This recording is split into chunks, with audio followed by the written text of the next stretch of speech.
We're live, episode 96, Lyrical Ones. I'm Cineo, joined with Alfluent. Alfluent, how are you doing this evening? I'm doing well. It's a wonderful day. All I can do is be grateful that I'm exactly where I'm supposed to be every time I'm somewhere.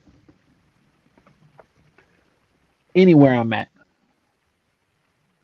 right where I'm supposed to be. I'm right where I'm supposed to be. Any day you see me, it's the best day of my life. Celebrating every day like it's my birthday. Episode 96. Back in 96, I was 10, 11 years old.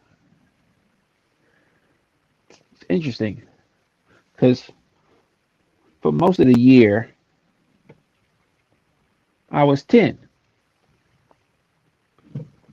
till my birthday came, right? Calendar say I'm 11 now. But I know for a long time that I've been saying I was 90 something.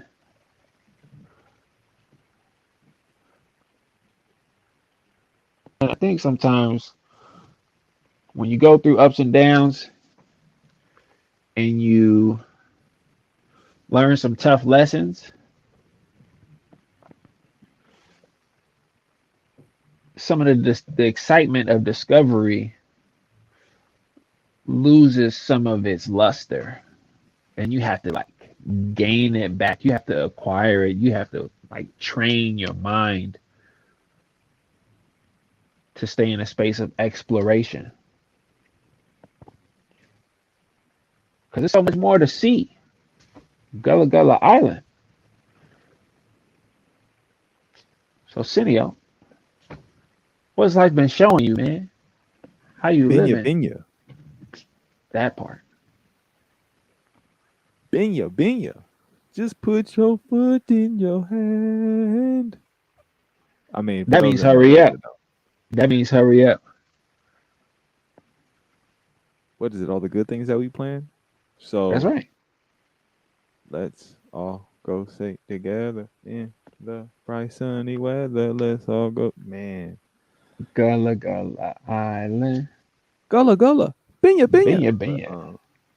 but yeah,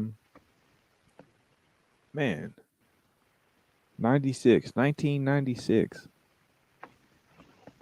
A lot of the 90s to me, from like 92 to 99, they all 1 year. One very gigantic, big, huge year. People can tell me what happened in 96. I can see what age I was and what school I went to in 96. But the collections of memories and moments that took place, 96 is just a part of 92 as much as it's a part of 98. Um, and I'm saying that because I feel like those years were so instrumental, foundational in many ways. Not just in me becoming accustomed to what the world is, as there are many things that still stay true from those late 90s moments to what now we at the 2022. It's a it's a trip. It is a trip to like to reflect back, to see where I've come from and to look at what is ahead of me. And it's it's a blessing. It's amazing to just to have a moment to be able to cook.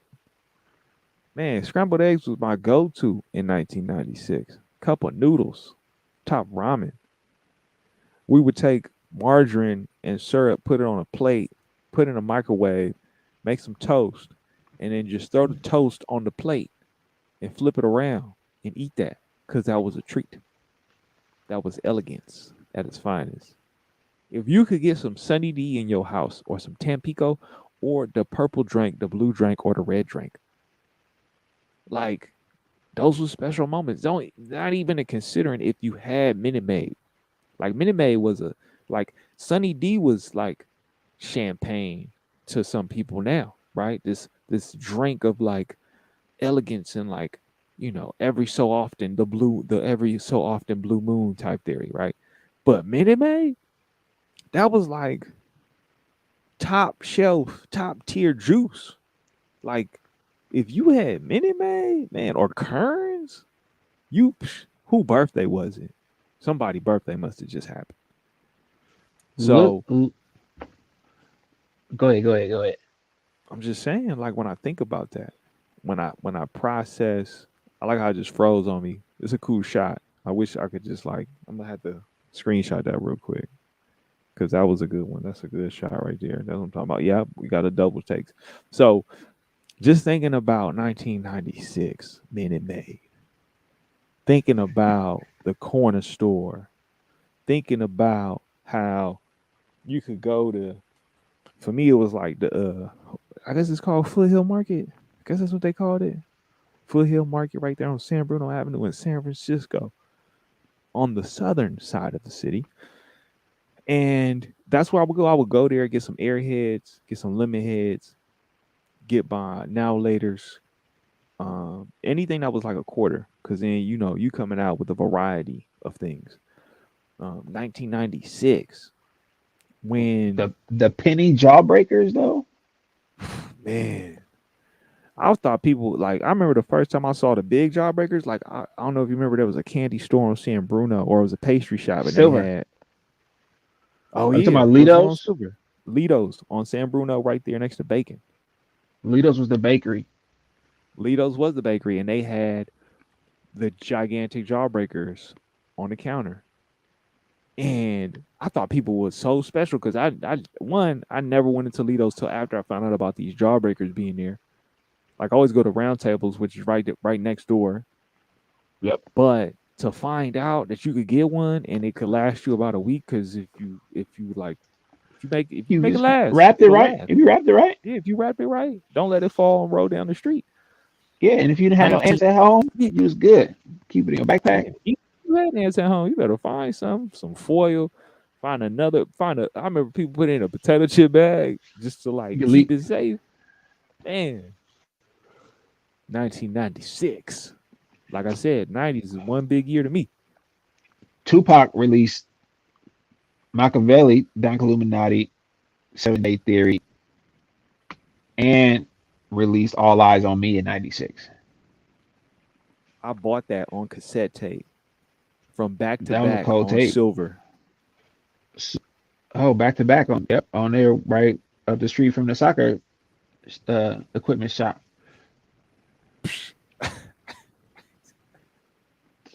But what was that? The Dogfather came out. Foxy Brown, Il Nana came out. I got the Dogfather on What cassette as well and popped that what tape. That tape popped. Bow Down by West Side Connection. Bow down when I come to your town. Bow down when we west of Get crown. Bow Ghetto down. Boys, The Resurrection, Reasonable Doubt, Hall of Game from E40, Getting It from Too Short, UGK Riding Dirty. It was written by Nas, AT Aliens 96, Mob Deep Hell on Earth, The Fugees, The Score,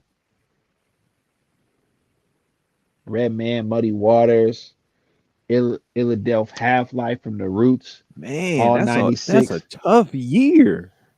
Ghostface, 96. Ghostface Killer, Iron Man was on 96. Well, one of my favorite songs, Daytona 500, Solo on Ice by Razcast.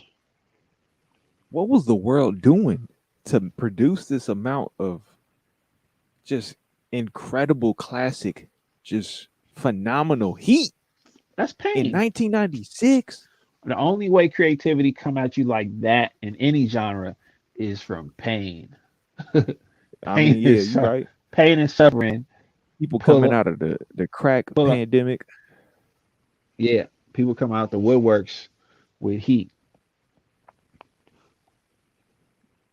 And that point in hip hop,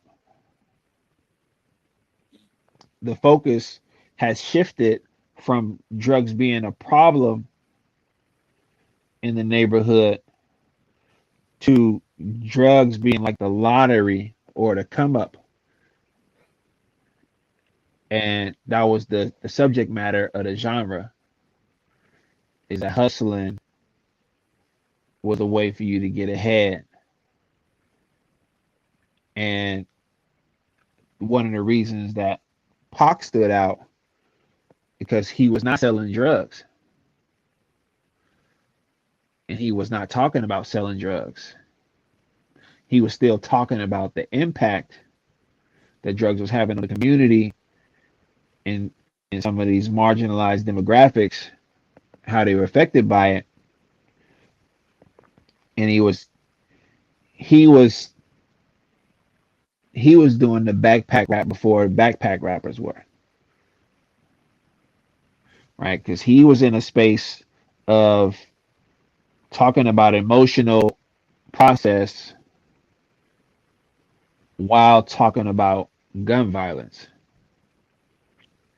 Whereas De La Soul or Das Effects was, right, the offspring of leaders in the new school and Boogie Down Productions, who, right, then became the backpack rappers of the future. Pac was in this emo Kid Cudi world before Kid Cudi got there. Says, I'm gonna talk about all this stuff. I'm not a killer, but don't push me. And after Pac literally did everything he could to put out as much as he could to get out of his situation at Death Row. Shout out to Snoop for buying Death Row after he left to save his own life. Shout out to Master P for giving him a spot. Master P Ice Cream Man came out in '96.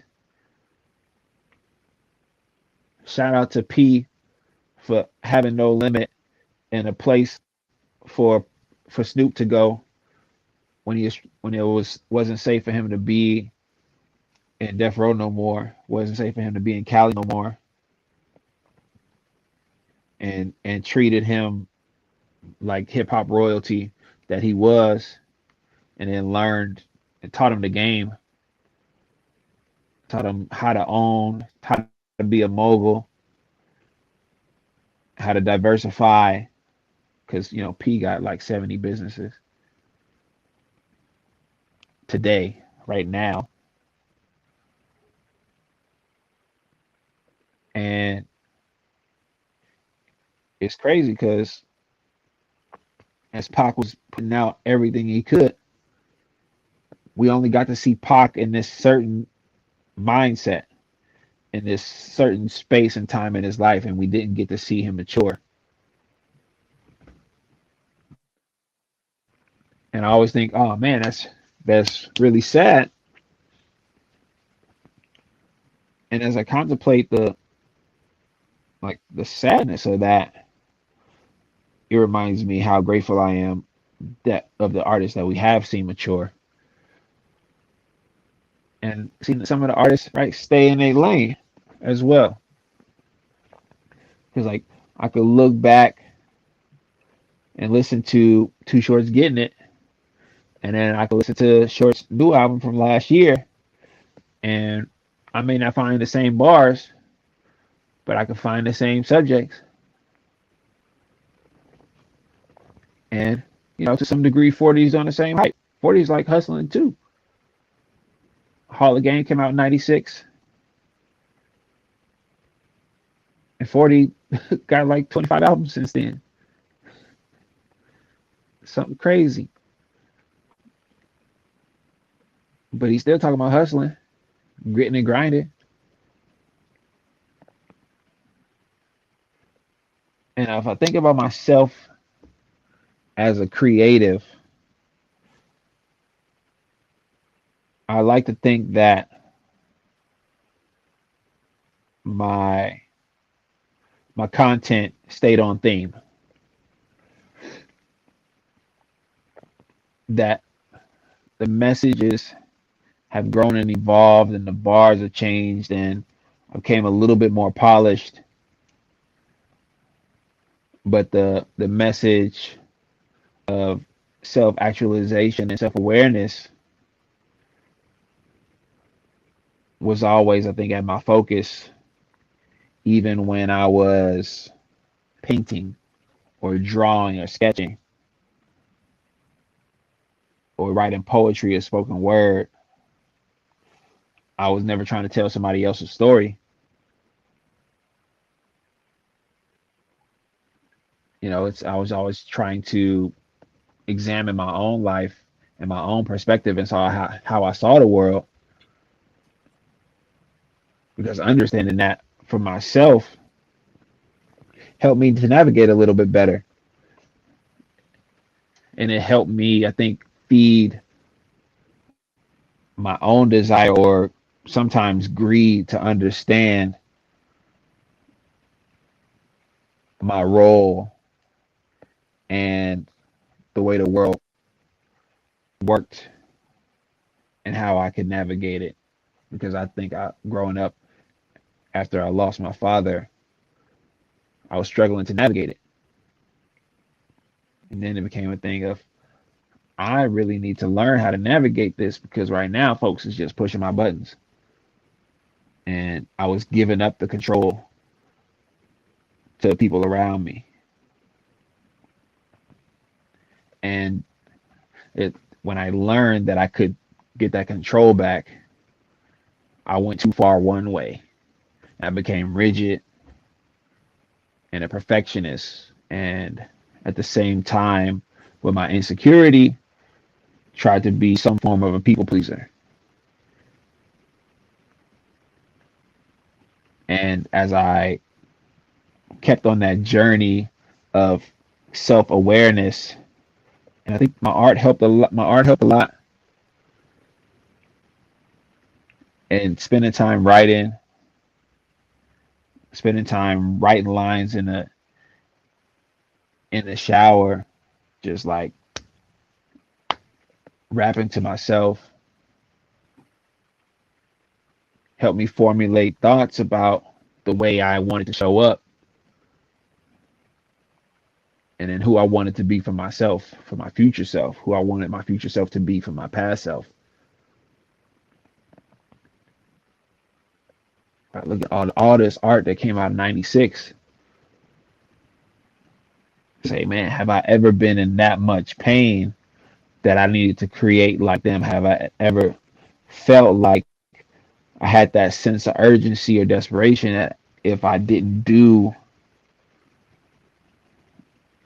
what I needed to with my art, that I was never going to get a chance to get it out of my system, get it out, get my voice out, like use my voice. And these these albums, some of these projects, some of these tracks are pioneering, record breaking, trailblazing, history making classics. And we knew they was classics right as soon as we heard them.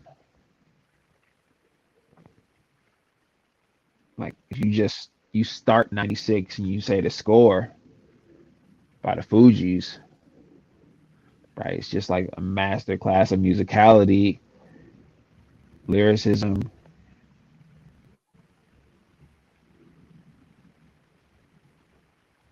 and to some degree just liberty. Like it's like freedom music. Definitely. Then I say, oh well, if I'm thinking about freedom music in '96, a lot of it is right. It's either talking about becoming free or the pursuit of freedom or the lack of freedom.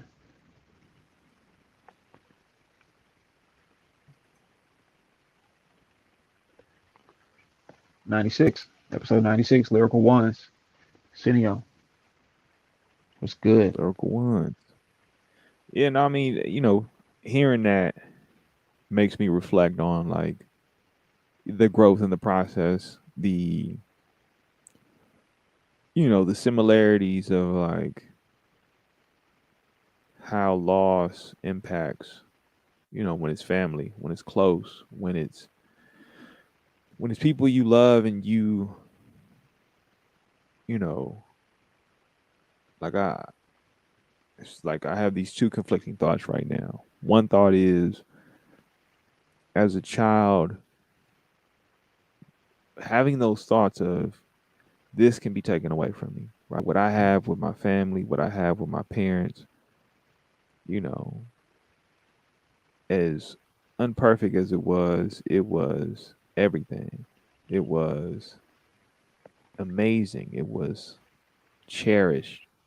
Even in those moments where I'm just laying down and I'm thinking to myself, like, could they be gone tomorrow? And that's because people who I love, aunties, uncles, they're gone. They get taken away and you can't do nothing about it. Right. And so the thoughts in your head, and it manifests for people in many different ways. For me, it was this sense of striving for greatness, but never accepting when you do things that are good or great. So it was this very internal struggle of constantly needing to outdo myself. And it wasn't to get notoriety as much as it was to almost entertain myself, because every moment was something where it was like, this could change in a second. That any given moment, this record could skip. It could literally scratch and be reset to a certain point. And so I got to entertain myself. I have to keep myself on my toes. I have to keep myself engaged in a way that fantasizes the the life I'm living as a show, as a movie, as a spectacle for myself to enjoy, where I'm directing and I'm the main actor, and immersing myself and going to extremes emotionally in so many different ways, where I'm seeing everything as this like one part experiment, another part seeing what's the limitations on the fabric of reality that I'm currently in, right? Whether it's me being immersed in all of these girls, where I'm using them as replacements for my own familial problems and relationships.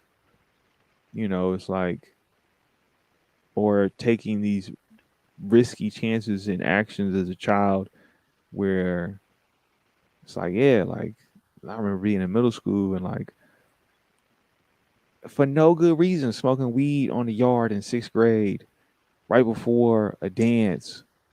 And I'm just like, well, this is where we at. But before that, it was like being 9 and smoking beaties, thinking like, I'm gonna be like Pac. I'm gonna be a thug. Shorty want to be a thug. I'm gonna be in the mirror in the bathroom smoking beaties as a 9-year-old with my cousins. We're gonna take our shirts off and just pose in front of the mirror smoking. And we're learning like, oh, this is tobacco. The same summer, and be like, I quit because I don't smoke cigarettes. Like the inner workings of rationale as a child, right? You're thinking, oh, this is like a drug, so I can condone it. But if it's tobacco, because I've seen what Mm-hmm. it's done to my aunties, I've seen what it's done to my family. I know my father despises this and finds it disgusting. So as soon as I find out this thing that I'm using is the thing that has been taking out my family, I'm done. I'm over it, right? And having those moments in like high school where you have those aunties and those family friends are like, what do you know about this? What do you know about addiction? And it's like, yeah, because y'all don't know, when I was 9 years old, I was smoking over at so and so house every day. And you telling me like I don't know, because I'm not going to dispel to you as a 14, 15-year old what I've done as a 9-year old, as a 12-year old, as an 11-year old. But it brings me to the conflicting thought that I said a minute ago, right? Where that's one thought. The other thought is when I would hear people say, I'd kill, I'd die for, I would do all these different acts of destruction and violence for my family, for myself, for my kids. And recently I seen someone, post, and I would say this to people, but seeing someone else post it, right, hyper magnifies and illuminates how much I've said it was, but would you live for them? Which then brings me to all the people that I've seen in my family who've made choices where, yeah, you may have enjoyed all the things that you ate, but how much did you indulge that it ended up turning into a choice that you couldn't reverse Mm. because you're leaving behind children, you're leaving behind my cousins, you're leaving behind my friends, you're leaving behind people who need you, and we're still here. And so this creates all kinds of complexities, all kinds of different, either unsustainable or sustainable self soothing practices. And yeah, it's just like it's a trip, like to think about like 1996, because yeah, I was a kid who was figuring out like the deception, the boundaries, the veiled truths of the world around me, and how this fabric is like so thin. It's so like easily disrupted, disturbed, wrinkled, cut, set ablaze. Where in one end I'm feeling like I'm in the safest world, and on the other end, it's like when is the next person who I care about going to be taken from me? And what am I? How can I subvert? How can I resist? And yeah, I definitely hear you when it comes to like that. For me, it was some sense of rigidness, but it was also like this this can of anger that became cold, right? It was this I mean, like barely refrigerated cold, refrigerated cold, ice cold, right? Where like fresh anger. yeah, like it was concentrate, right? It was that Donald Duck orange juice concentrate anger. I need 3 cups. I need 3 cups of water. Give me that plastic jug. And it's like, yeah, it's one of those things where Oh, that Donald Duck when hit though. it did, man, it still do if you could You find know, it. you put 2.5 cups of water, so it ain't too watered down. That's Then too you, rich. That's too rich for my blood. That's because too rich. you're supposed to like make it last. Yeah, you're supposed to. But But when you trying to when turn you up, make it, but when you making it yourself, because you didn't drink the last of the other juice, so you got to put some back in the fridge.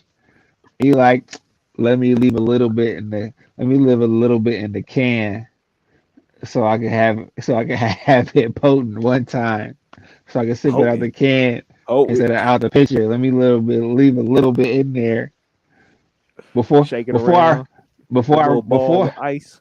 let me before I rinse it out. Let me get some of that little ice chips, the little flakes. Yeah, man, that Donald Duck, that Sugar and Minute Maid ice. tropical punch, hitting too good. The problem was that my auntie ran a candy house, but she was not. She was a walk away. Like she wasn't close. Like I could ride my bike or I could walk. So like, cool thing about my neighborhood and my proximity to all the different blocks, because in the Bay it's just turfs, so it wasn't no colored thing. But I knew all the turfs, and I had cousins everywhere, so I wasn't ever looking over my shoulder because all my cousins got this. You know, we were products of our environment, and since they was ahead of me, there was things I did not have to do. and I'm still grateful for that. But it's like what they say, you can learn the easy way or you learn the hard way. And so I chose to learn the easy way through a lot of stuff through observation. See, sometimes that Texas and Louisiana just come out and you just add an R to stuff for no reason at all. And that's okay. That's just what it is. That's just like the pride that's in your bones for being yourself and being who you are. It's the And same your reason. grandma. That's right. And your great grandma, if you was lucky enough, if you was For fortunate real. enough to have a great grandmother and a great grandfather that as Grammy on my mama's side, or my mother's mother, and then my dad's parent, my granddad's parents, my mother's grandparents on her dad's side was Big Mama and Pop. It's crazy because you can't really dox your family because they ain't got real names. None of their names is government names. Mammy Real. and Nana and Grandma Pop, pie. Pop, Grandma and pie? What is grandma? We just gonna name her grandma pie. She make a mean pie. Grandma it's a, pie then.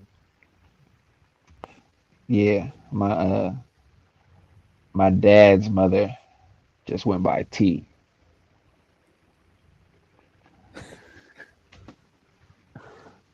Hey G, what up? What's going on? She taught me how to make French toast, and she taught me how to make cinnamon toast. Mm. Yeah, this is why anybody that I know that I love, I trade all y'all for butter.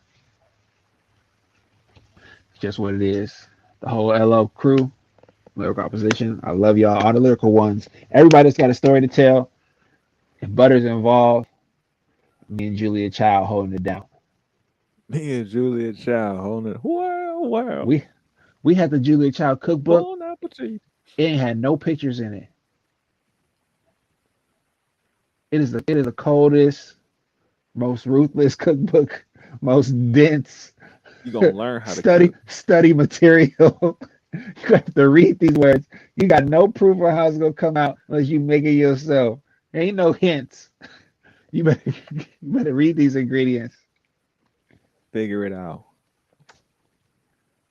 Bon appetit. But I was Julia I, but I Child. but that time '96 I was angry and the sugar was not helping. But I didn't get to go to the candy house that much, even though my auntie was running the candy house. And I guess I'm grateful for that because there was kids outside, and I wasn't really trying to be with the kids outside. Most of all, I think I was lucky enough to have a sibling or two,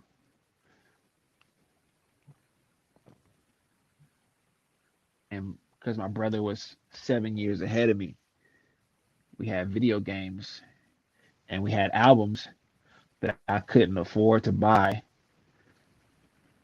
and we had a lot of records. So when I think about '96 and all the angry music that I was listening to after listening to so first, second, third grade, I'm listening to a lot of Wu Tang and Public Enemy. That's just where it was. It was Fear of a Black Planet and 36 Chambers. And I'll listen to Fear of a Black Planet, getting ready for school at the ER Taylor to be exact. I wasn't going to the emergency room for elementary Edward school Robinson. folks. Roberson, Oh, it was Robertson. You're right. Roberson, which I never learned who he was. I read it one time and I But they Yeah, was not and teaching it to us in oh yeah, school. they didn't teach. Yeah, you're right. You're right. We didn't have no. There wasn't. I mean, we had some pride for the school. We didn't know who that man was. But yeah, he must have been black. Is that what? It must have been the reason why he wasn't teaching it to us. You gonna check? It must have been the reason why. He must have been because Martin Luther King Middle School was right next door, literally across the street, and we didn't know who the namesake for the school was for um, at all. But getting ready for elementary school, I was definitely listening to Public Enemy, and then when I get home, I would definitely be listening to 36 Chambers, Tiger style. It's like that's in here like this. And then it was as I got older, second grade was my dad passed. Gangster rap was right there for me and all my anger because I really didn't know the order in which I was supposed to cuss. And so I knew the cuss words, but I didn't know the order. And then Pac helped me learn the order.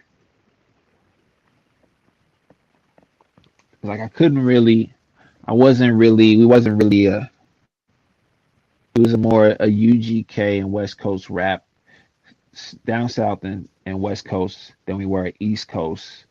Like we wasn't really listening to Jay Z and Nas like that. It was written had the like the videos,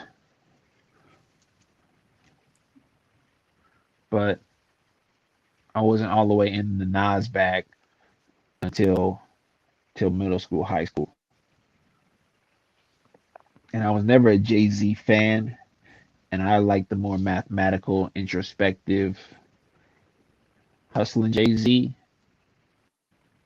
Like add these numbers up. I turn this into this to a whole key to the ROC.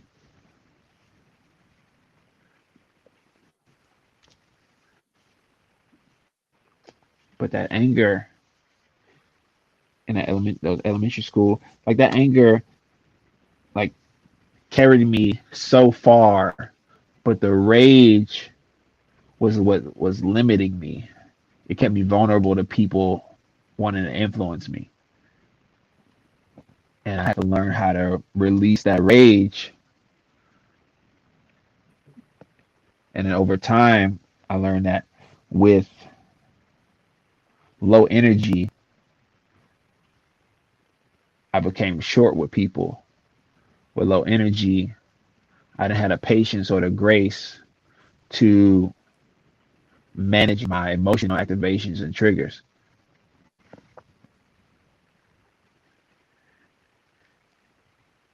So like if I don't write or at least in my head have reflection, then I'm not releasing as much as I can in terms of the anger, what upsets me about the world. Right, just like last week, having an exchange with the folks from Gambia. Like now, like I'm trying to figure out how I can get them rent money because they ain't paid rent in 3 months. They said, and they out here on the streets, and grandma ain't doing too good. And like whether I believe it or not, I can't do it all myself. And so that's another wild world view to have.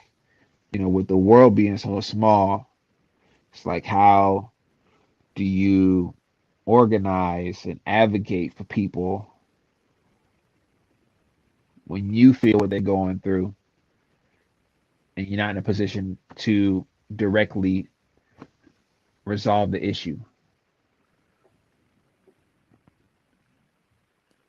And Yeah, yeah, I it's mean, we intense, all right? So the we anger is still all there, yeah. The anger is always gonna be there. but It's the how rage you is gone. yeah I how do got you this have a ninja sword. relationship? How do you have the relationship with anger? Right? How do you work with it? How do you understand it? How do you harness it? How do you, you know, how do you maintain and sustain yourself with it, right? We all have our emotions, we all have our feelings, we all have our sad moments, sad days, angry moments, angry days, happy moments, happy days. We have a variety of emotions to choose from. How we are able to work with them, refine them, mold them, that's a different story, right? And it's as much as people can say it's time and experience, it's also the want to learn, right? You gotta. Some people may not have the interest in learning and may be fine with how they use it. I have an auntie who I know very well is more than satisfied with their use of anger in the way that it is weaponized or used as a ploy or a tactic with others, right? They're not seeking change. They're not seeking resolve. They're seeking um, a very specific outcome that is beneficial to themselves, regardless of who is impacted in a hurtful or harmful way. I mean, just as recently, right? The communication amongst my community, my peoples, is as it gets warm, stay safe, right? It's warm out here. It's hot out here. City getting hot, right? There's been different situations that have taken place recently that cause people to respond in that way where yeah, the temperature becomes a reflection of people's anger, right? And you know for me it's one of those things where the call to action is always there, right? Just as you said, right? There's people in the Gambia who are seeking support, and you're trying to figure out what is the means of which you can actually meet the need, and that extends to everything around us in every which way, right? Whether that's just going to check in on a loved one, or disciplining yourself to see them consistently to be of support to them, whatever it is, right? If it's done right in the intention, then you learn and refine the execution, right? Because we can all have intention, the impact could be off. There's only so much anyone could do. We at all points decide and choose how do we navigate and move to like work through it. Just as the anger, right? The anger can corrupt, it can destroy, it can put you in a place where it's like ah, That's right. Or but be a tool. yeah, it could be a tool. Same thing goes for how we support and help others, right? It could be used against you if you're not mindful, if you're not aware, right? And it's like, what collateral are you being given that gives you a sense of comfort that this is being reciprocated, right? Because I feel like last week I learned so much from you about the Gambia, where had it not been introduced to me in any other form, I don't know if I'd have this knowledge that I have now to see things in a way where it's like you can see how someone's day plays out in total juxtaposition of what I come to know about my experience in life for the people around me, the community, the friends, family, and the expansion of it, right? It's one thing to see a documentary, it's another thing to just talk to somebody, it's another thing to just have Yeah. that communication. It's a different level of detail, it's a different level of nuance, it's a different level of subtlety. And I'm like, yeah, I'm forever charged, right? Where my anger is something where I turn it into fuel, right? To increase my happiness, to increase my health, to repair, to restore. Because I've seen what's happened when I've put myself in circumstances where I'm harming others or I'm harming myself. And not to repeat those same moments, to not repeat those same actions and practices, because they do become practices. Once it becomes like a cycle, that's a practice. And Yeah. then what do you do to break that practice, right? Do you break it down to the atomic scale of like what is the small thing that I need to change, or do I keep looking at the macro, right? Either way, the macro only exists because of the smallest little points. You And give a six. Is what you do is you give a 6 year old who want to be a ninja a sword. And that's what you do. And get it out your hands. get it out your hands. And break the habit.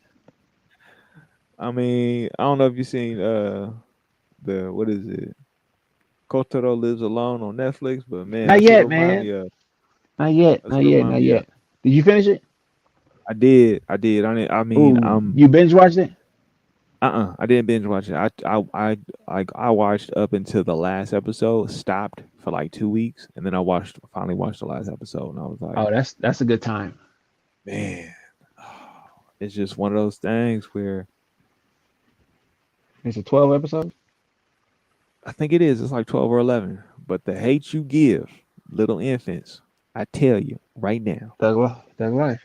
thug life, the hate you give little infants, I tell you, be mindful.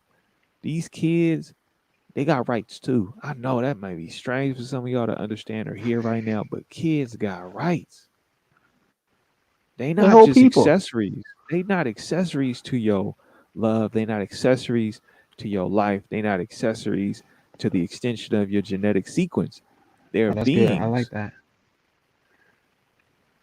Oh man. And it's so wild. Reading books on love and reading books on the way and all these different things, you start to either gain confirmation or expand your view and your spectrum of what you see. And so yeah, you know, I see that. I see that anger, the hate. It exists in so many multitudes. 1996, Machiavelli. Mm. Revenge is like the Illuminati. sweetest joy next to getting cookies. Don't push me. Now, to me, right? You never get the chance to see, but you also learn, right? You learn.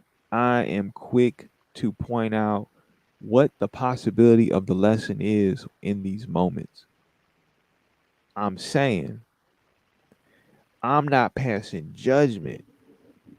I'm saying if something happens that shocks me, granted, I come from a my experiences, I've lost family members who are close to me on a 2 to 3 year basis. Every 2 to 3 years, as I've grown, someone in my life is taken before what we would say is their time, right? So with that, I have to rationalize and reason this, right? One part is God, right? The Mm. other part is there's something more to be learned from this. For me, it was you need to learn how to develop a relationship with vegetables and healthy eating because what I'm seeing is people don't have that relationship. I need to refine a discipline so I don't end up in the same circumstances. And then there's those ones, right, where, like you were saying, right? You were saying to never find yourself in the wrong place at the wrong time, right?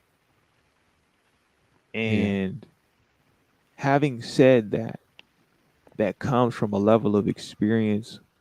And I feel like this is a part of it. This isn't the whole thing, but I feel like this is a part of it. When you either directly or indirectly witness what it means to negotiate circumstances when what you're negotiating is your life, the ability Yeah. to live, you find a heightened sense of communication that other people do not have access or availability to. Right? I made reference to it early on social media where I said, right, be mindful of self-care because too much of it can be a way to like pacify harm, abuse, toxicity because sometimes we're placed around people where even though we all see the same thing, the way that we interpret it, the way that we react to it could be drastically different. Now, in saying that, there are things that happen that what can seem random, but also can be shown as a highlight and a reminder of how fragile and how important every second and every minute is. Recently learning that someone that I went to school with, that I was cool with, we were friends, is taken. And I see how much it impacts another friend of mine where there's some eerie circumstances just in the happenstance of events in our lives, the feelings, the vibrations in the air It ain't nothing new, but it's still gonna impact you, still gonna hit you, still gonna shake you. And for me, immediately, it's like, well, what do we do now? What do we take away from this? For me, I know what it means to have to grieve in a variety of ways and variety of circumstances. But for me, immediately is it's not about making sense of it beyond knowing that there's so much more I have to do now because yes, nothing is guaranteed, nothing is promised. That my moment, whether it's 5 minutes or 10 minutes, if I don't see it as purposeful, if it's an hour or a day, if I don't see it as purposeful, I have to learn how to get it out of the way.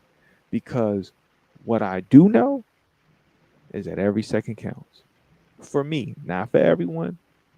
It's not to belittle or undermine or invalidate whatever you choose to do with your time. But for me, when a random event occurs where someone is gone and taken, and I can't make sense of it, Yeah. time is the constant.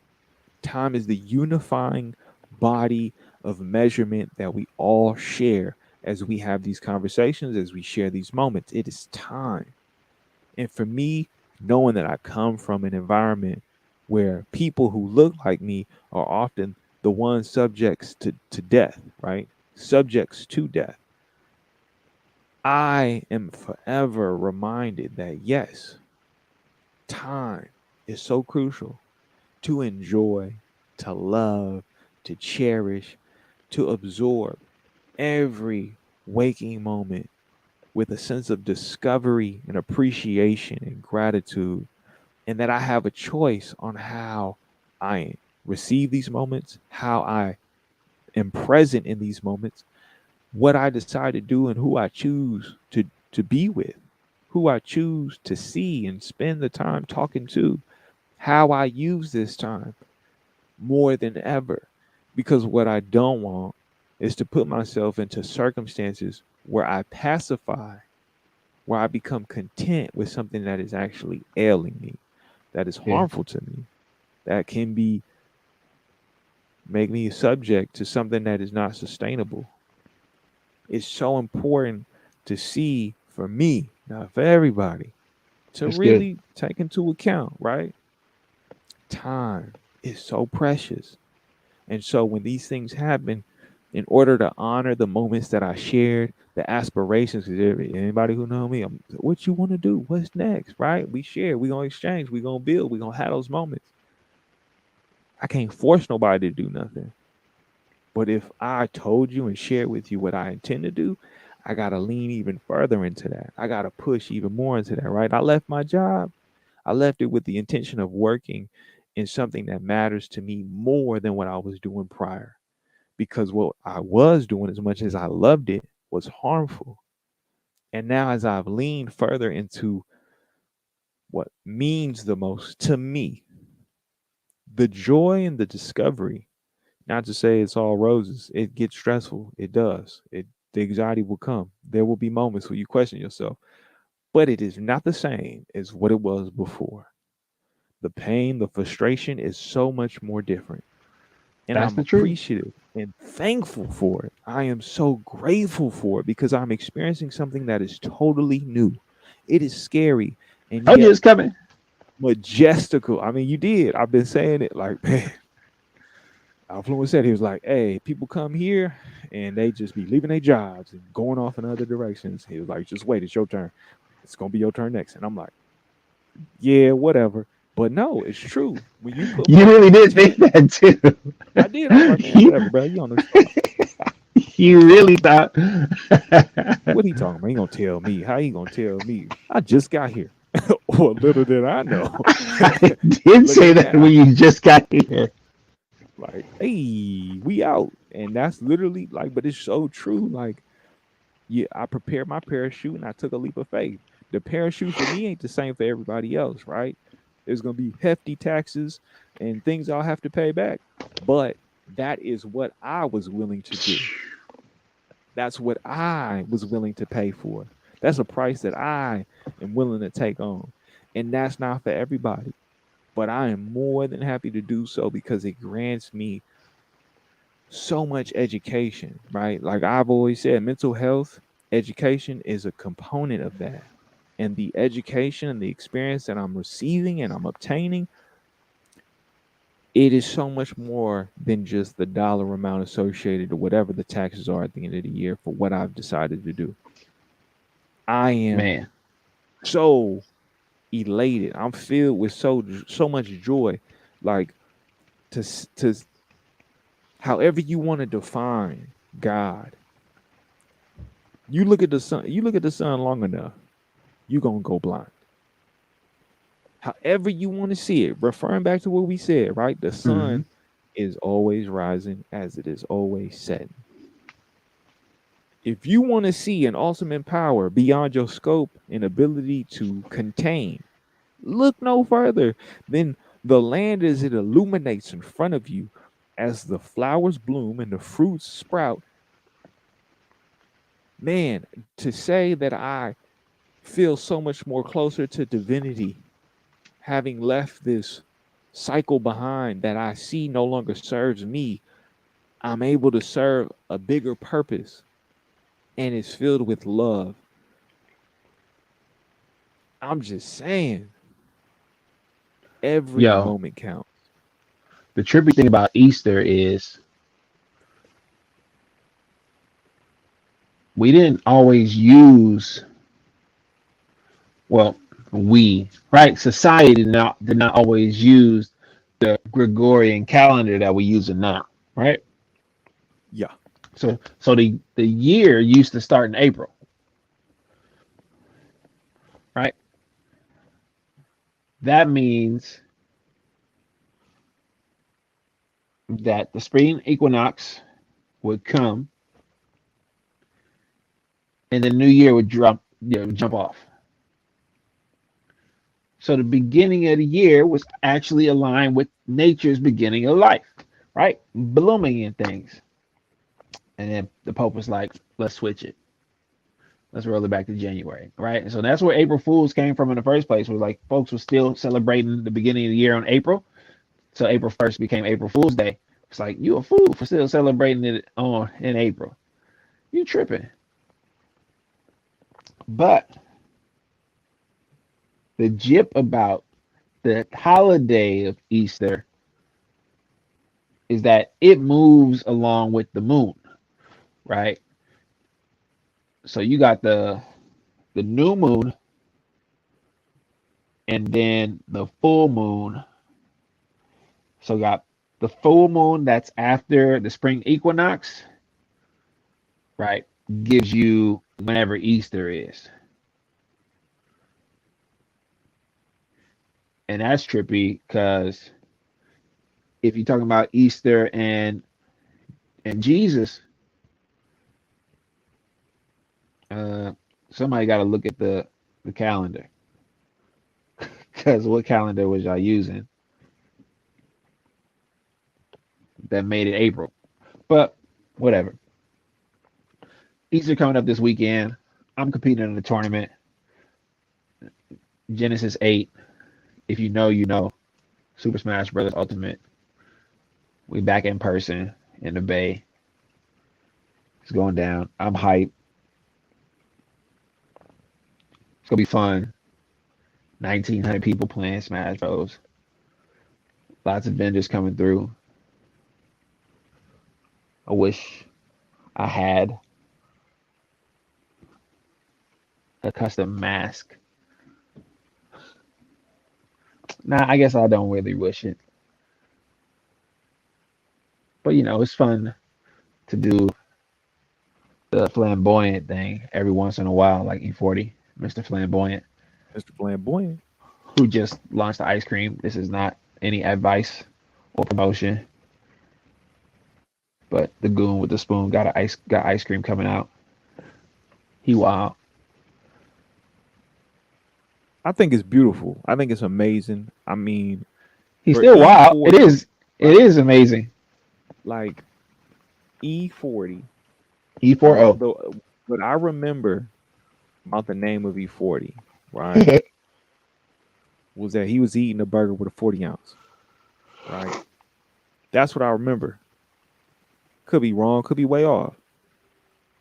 But for E40 to be the goon with the spoon, right? He has a line of different adult beverages. He has now turf burritos. He got sausages and he has ice cream. And he got the Lumpia company. He is yeah, he a part owner of Lumpia Company. To me, I am so appreciative of what this man represents to me being a child from the Bay, growing up to sprinkle me now, right? Shout out 40 To Water. be to be in a car as a child, listening to the radio and hearing him be played, to now be an adult and seeing that he is this like entrepreneurial magnet of food and like consumable goods. It is a blessing to witness. It is amazing to witness. Like being from the Bay, especially, right? Having that hometown pride, having that sense of like, this man, like, is doing it like it ain't to me, ain't never been done. From Vallejo, California. Earl, Big E, Bodie. Right. So the Hall of Game, right? Wordplay on the Hall of Fame was the album that came out in '96. And the radio song was Rapper's Ball with KC from Jodeci and Too Short. And Short, with all Short's verse goes, I always hear rappers big balling in their songs. I live like that for real, and you would never say I'm wrong. Thanks, Short, for that. Because that is the spirit in a lot of ways of what is called real player, right? It's not what's happening in the video, not what happened in the song, but how you was really living. And I feel like the game didn't get that from from the music. The music got it from the game. And and the ones who got the game really found a way to stay out the way, found a method to stay out the way and collect theirs, hold on to theirs, right? It's like Dre said on on Kendrick album, right? Getting it is not enough, right? It's about keeping it. And I learned that a few years back, right? It's not the money you make, it's the money you keep. Because making it is cool, right? But what about your assets, right? Can you hold on to and say, if I liquidate right now, right, I'm gonna be all right? Or if I liquidate a little bit right now, right, could I be all right? Then move to a space of the goon with the spoon, have my hands in many different bags, right? Having the bag be so deep that at any point that you reach into it, right, you got a method for income, got a method for game, got a method to pass on a legacy, something to teach folks. And when I think when people use the phrase, you know, get in a bag, I always think about a bag of tricks, right? Or a bag of tools, right? A a Rolodex of methods to to improve your situation, right? Tools that are useful for you. And growing that bag is something I see 40 do, right, on a regular basis,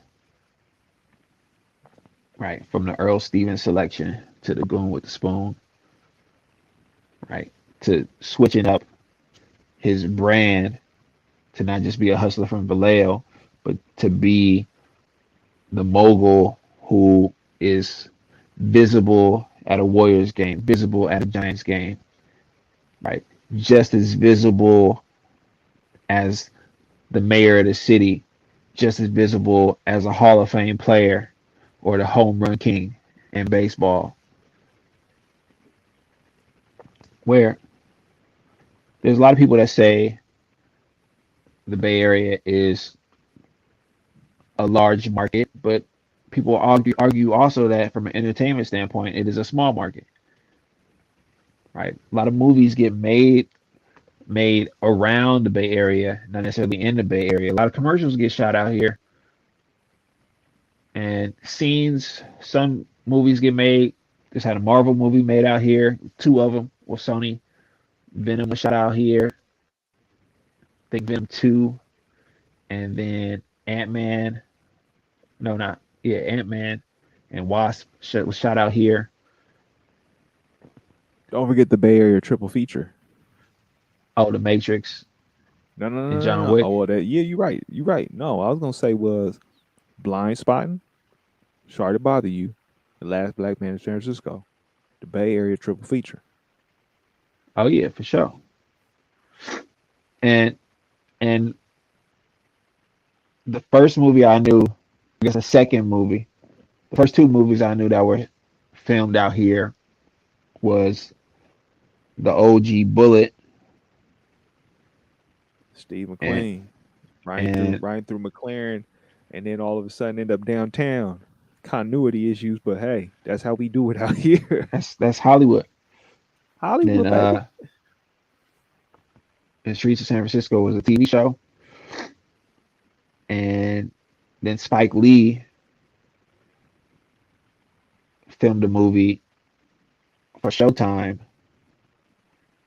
where he had local folks from the neighborhood in Hunters Point be on staff for the film, and included San Quinn in the movie, and shot in Hunters Point, West Point, and filmed in Chinatown. But it's never been a thing where it's like, if you want to be in movies, stay here. It's opportunities for you. And there's a lot of set designers and a lot of grip folks out here who get a lot of work doing commercials. But it's really cool to see somebody like 40 like make a brand, build a brand, rebrand, and expand. And Longevity. yeah, and if 40 can do it, you could anybody else could do it too. But focus on your niche, your skill set, and find what's authentic to you, because it's gonna make a difference in your staying power. Like That the is the folks in truth. like the folks on Mount Westmore, 40 Short, Cube, and Snoop. Longevity. They all in their 50s now. Longevity. I Episode mean, yeah. 96, Episode 96. I don't even, Lyrical you know what Ones. I'm saying? I like where that ends. I like how that with a bow. Stay on your P's and toes and never get caught digging in your nose. Yeah, as 40 would say. And as we often do, at a time like this, play myself a little bit, but it's all good. You can,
One, one, one, one, one, one.